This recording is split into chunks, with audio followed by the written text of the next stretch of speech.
Are you wondering how much money you need to buy a house? The answer is it depends, but please don't exit this video just yet. I promise it will be worthwhile. There are numerous variables we need to consider, so let's jump in.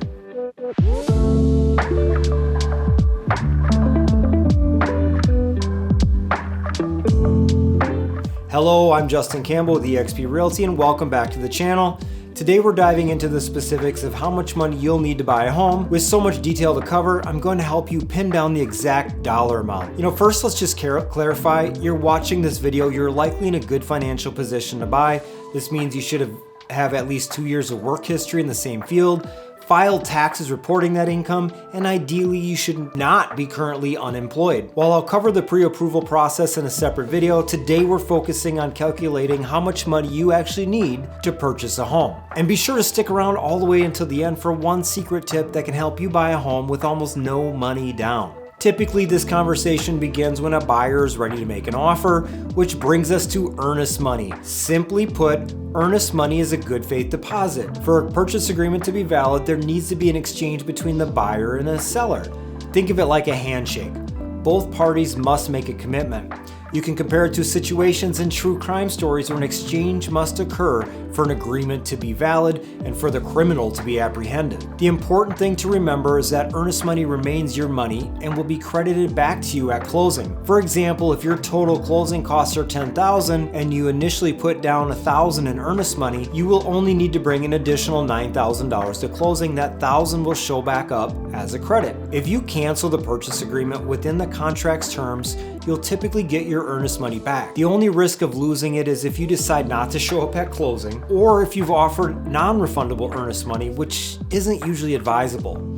A common recommendation is to offer earnest money between 1 and 3% of the purchase price. For instance, if you're looking at a $300,000 home, that means $3,000 to $9,000. I usually suggest starting with around 1%. Next, let's discuss the inspection. Home inspections need to be prepaid, typically costing between $300 and $1,200 or more for specialized inspections like radon or sewer checks. Following that, you'll need to budget for the appraisal, which verifies that the property is worth the purchase price. This fee, ranging from $350 to $750, is also paid up front and is typically non-refundable. If you'd like to save on this, I can connect you with my lender who might offer you a free appraisal, so be sure to reach out if you are interested in that. Now let's talk about homeowners insurance, which is often a requirement by lenders. Often is the wrong word, always required to insure an asset. You'll need to provide proof of insurance before closing. Budgeting around $2,000 could be a good starting estimate. Keep in mind, some lenders are going to allow you to cover this cost at closing and or to use seller credits or down payment assistance to pay this off. It just really depends on what your lender requires. You can obviously prepay this through your insurance company and get that binder generated. That is one of the options there. So you may or may not need that money. Just be sure to run this past your lender to verify, do they need that insurance prepaid or can you cover it at closing? Next, there's the down payment. This is often expressed as a percentage of the home price. For example, a 20% down payment on a $30,000 house would be $60,000. And don't forget about closing costs, which can range from 1 to 3% of the purchase price. On our $300,000 example, that adds an additional $3,000 to $9,000, bringing your total funds needed anywhere from $303,000 to $309,000 when including the closing costs. So keep that in mind that the purchase price does not include the closing costs. Those are going to be in addition to the purchase price. As a real estate agent, I can't always predict your exact closing costs since they vary by the lender and title company. So be sure to reach out to your lender and get that verified. But for this estimate, let's just plan on around 2% of the purchase price being needed for closing costs.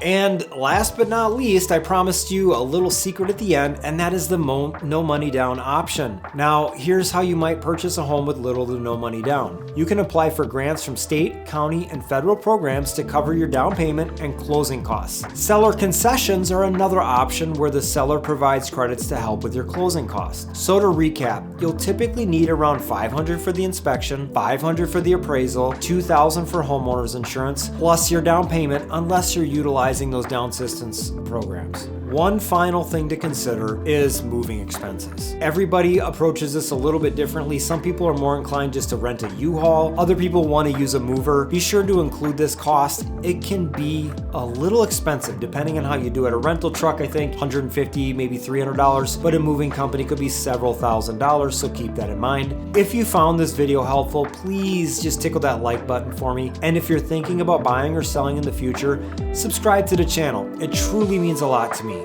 Have a great day, and I'll see you in the next video.